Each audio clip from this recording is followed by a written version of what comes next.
Hello students, आज हम करेंगे topic determinants of economic development. दो तरीके के डिटर्मिनेंट्स हैं, इकोनॉमिक और non economics. Economic as the name suggest, जिसको हम मॉनेटरी एक्सप्रेस कर सकते हैं, कुछ काउंट कर सकते हैं। एंड नॉन इकोनॉमिक आर जो काउंटेबल नहीं है, क्वालिटेटिव है। तो इकोनॉमिक डिटर्मिनेंट्स में सबसे पहला है नेचुरल रिसोर्सेज। देखिए, ऑब्वियस है कि एक देश के पास जितने ज़्यादा नेचुरल रिसोर्सेज होंगे, जो भी उसका मिनरल्स हैं, जितनी माइंस हैं, जो भी फॉसिल फ्यूल्स हैं, उसका क्लाइमेट कैसा है, सॉइल कैसा है, वाटर अवेलेबिलिटी कैसी है, ये नेचुरल रिसोर्सेज हैं, चेंजेबल नहीं है। लेकिन इससे ये ग्रोथ और डेवलपमेंट को इफ़ेक्ट करता है। Second is human resources. अब नेचुरल रिसोर्सेज हैं, इनका यूज़ कैसे करते हैं ये डिपेंड करता है ह्यूमन रिसोर्सेज पर। देयर आर एग्जाम्पल्स कि नेचुरल रिसोर्सेज कम है, स्टिल ह्यूमन रिसोर्सेज ने अपने इतनी ज़्यादा एफिशिएंसी के साथ में उसको कॉप अप किया है कि कम नेचुरल रिसोर्सेज होने के बावजूद एफिशिएंट ह्यूमन रिसोर्सेज ने बहुत अच्छा डेवलपमेंट किया है। जापान एग्जाम्पल है इसका। तो ह्यूमन रिसोर्सेज हैं, ह्यूमन रिसोर्सेज के अंदर हम दो चीज़ें देखते हैं, फिज़िकल लेबर और human skills. Physical labour is कि कितने लेबरर्स हैं, कितना हमारा वर्किंग पर्सनस हैं, और वर्किंग आवर्स क्या हैं जिस हिसाब से प्रोडक्शन हो सकता है। ये है सिर्फ काउंट के बेसिस पर फिज़िकल लेबर कि वर्किंग आवर्स कितने होते हैं, और इसके ह्यूमन रिसोर्सेज का ही पार्ट है।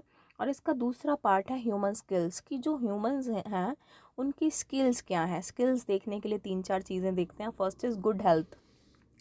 गुड हेल्थ है, बार बार बीमार नहीं होते हैं, तो अपना कंट्रीब्यूशन दे सकते हैं डेवलपमेंट में। और अगर लाइफ अच्छी नहीं है तो नहीं दे सकते हैं ज़्यादा कंट्रीब्यूशन।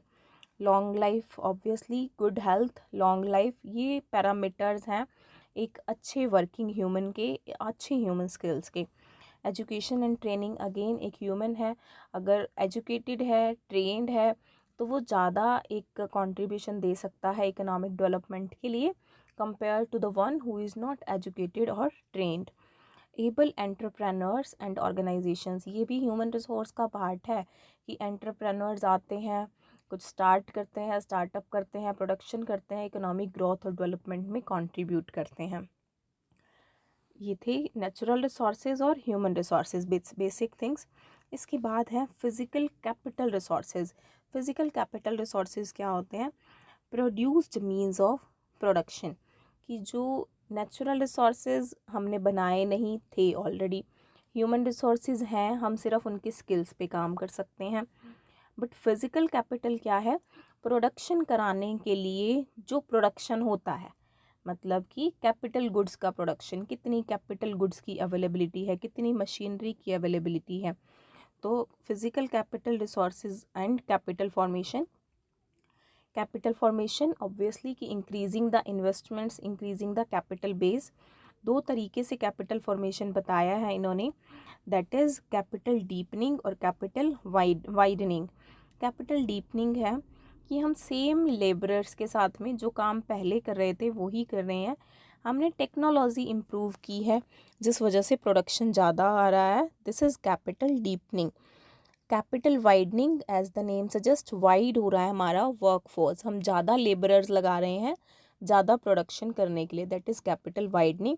तो इस तरीके से फिज़िकल कैपिटल रिसोर्सेज कंट्रीब्यूट करते हैं डेवलपमेंट में। Technical progress, as the name suggest, technology improve होती है तो कैपिटल ग्रोथ होती है, इकोनॉमी की ग्रोथ होती है। Other things being same, production increase होता है। स्ट्रक्चरल चेंजेस, जब से स्ट्रक्चर में हम कई बार पढ़ चुके हैं, प्राइमरी, सेकेंडरी और टर्शरी, ये सेक्टर्स हैं, ये स्ट्रक्चर होता है किसी भी इकोनॉमी का। तो जब सेकेंडरी और टर्शरी सेक्टर्स, मतलब कि प्रोड्यूसिंग और सर्विस सेक्टर्स, इसमें इंक्रीज़ आता है तो उससे प्रोडक्शन इंक्रीज़ होता है, स्टैंडर्ड ऑफ लिविंग इम्प्रूव होता है। हम प्राइमरी सेक्टर को सबसे कम इम्पोर्टेंस देते हैं क्योंकि उसमें ज़्यादातर काम जो है वो लैंड ने करना है। Primary sector is related to basically land, waters, तो वहाँ पर वो नेचुरल रिसोर्सेज जितने हैं उसके हिसाब से काम होना है। सेकेंडरी को और टर्शरी सेक्टर को कितना मर्जी इंक्रीज़ किया जा सकता है, तो वो उसको जब इंक्रीज़ इलास्टिसिटी उसकी अनलिमिटेड इलास्टिसिटी है, तो स्टैंडर्ड ऑफ लिविंग और लेवल ऑफ प्रोडक्शन उससे इंक्रीज़ हो जाता है। सिक्स्थ पॉइंट है इसके अंदर size of market. Size of market as you all are aware from this, अभी तक जितना इकोनॉमिक्स पढ़ा है आपने हर जगह पढ़ा होगा, साइज़ ऑफ मार्केट बढ़ता है तो ऑब्वियसली सप्लाई साइज डिमांड बढ़ता है।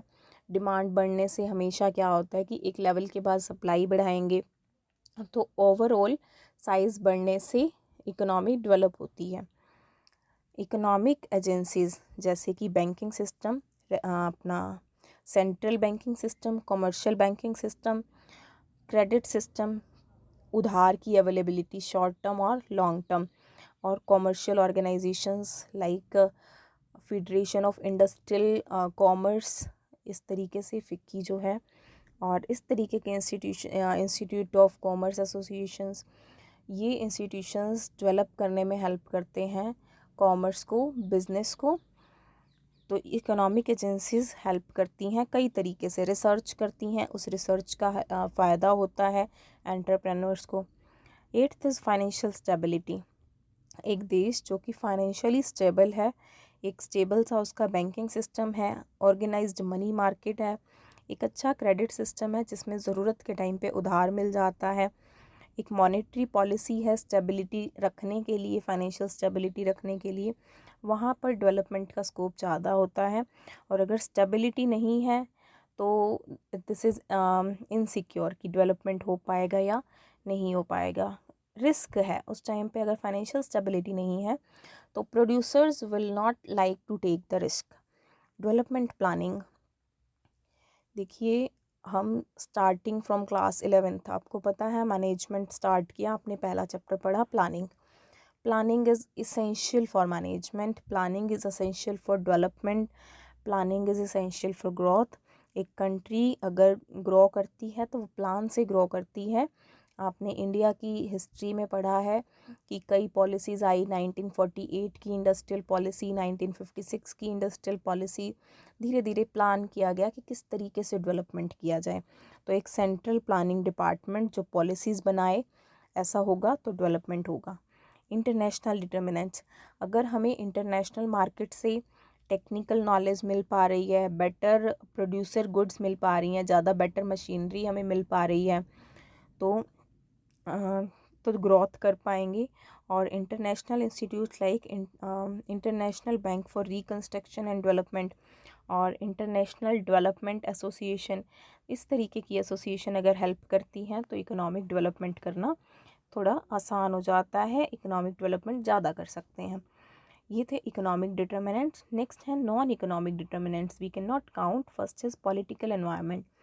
अगर पॉलिटिकली स्टेबल एनवायरनमेंट है कंट्री के अंदर, पीसफुल एनवायरनमेंट है, पब्लिक सेक्टर पॉलिसीज़ बना रहा है, तो ऑब्वियस ही बात है अगर पीस टाइम है तभी कोई एंटरप्रेन्योर प्रोडक्शन की तरफ जाएगा। और पॉलिटिकल स्टेबिलिटी नहीं है, कभी भी कोई भी चेंज हो रहा है गवर्नमेंट के अंदर बिना किसी प्लानिंग के, तो वो एक स्टेबिलिटी नहीं है। फिक्स पॉलिसी, आपको पता ही है हर एक गवर्नमेंट अपनी पॉलिसी लाती है, तो वहाँ पर एंटरप्रेन्योर्स को रिस्क होगा। सोशल डिटर्मिनेंट्स, सोशली क्या होता है, जब सोशल चेंजेस आते हैं, सामाजिक परिवर्तन आते हैं, कुरीतियाँ ख़त्म होती हैं, पुराने बुरे कस्टम्स जब ख़त्म होते हैं तो बहुत चेंजेस आते हैं जिस वजह से इकोनॉमी ग्रो करती है। जैसे कि हम देखें कि इंडिया के अंदर पिछले 2 डेकेड्स के अंदर ड्रास्टिक चेंजेस आए हैं सोसाइटी के अंदर। हमारा फीमेल का जो वर्किंग रेशो है वो बहुत ज़्यादा बढ़ गया है, जिस वजह से हमारी वर्क फोर्स बहुत बड़ी है। और ये सोशल डिटर्मिनेंट्स डिटरमाइन करते हैं डेवलपमेंट को, पॉजिटिवली भी और नेगेटिवली भी। अगर अच्छे चेंजेस हो रहे हैं तो डेवलपमेंट की तरफ जाएंगे हम, और अगर चेंजेस फॉर द बैड तो ऑब्वियसली हम पॉजिटिव नहीं नेगेटिव साइड जाएंगे। रिलीजियस आउटलुक इसमें है कि आप हार्ड वर्क में बिलीव करते हैं या मेहनत में बिलीव करते हैं।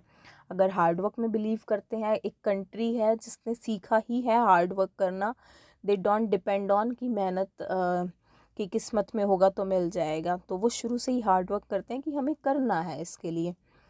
एस्पिरेशन ऑफ डेवलपमेंट, डेवलपमेंट ऐसे ही नहीं होता, कोई लोग चाहते हैं डेवलपमेंट हो, उसके लिए काम करते हैं तब होता है। कोई मैकेनिकल प्रोसेस नहीं है कि हमने चाहा और हो गया, ह्यूमन एफर्ट्स लगेंगे तो डेवलपमेंट होगा। फ्रीडम फ्रॉम करप्शन, अगर करप्शन नहीं है डेवलपमेंट ज़्यादा होगा, एंटरप्रेन्योर्स ज़्यादा पार्टिसिपेट करेंगे। Random variations in climate, non economy है, कोई चेंज नहीं कर सकता, कोई कंट्रोल नहीं कर सकता।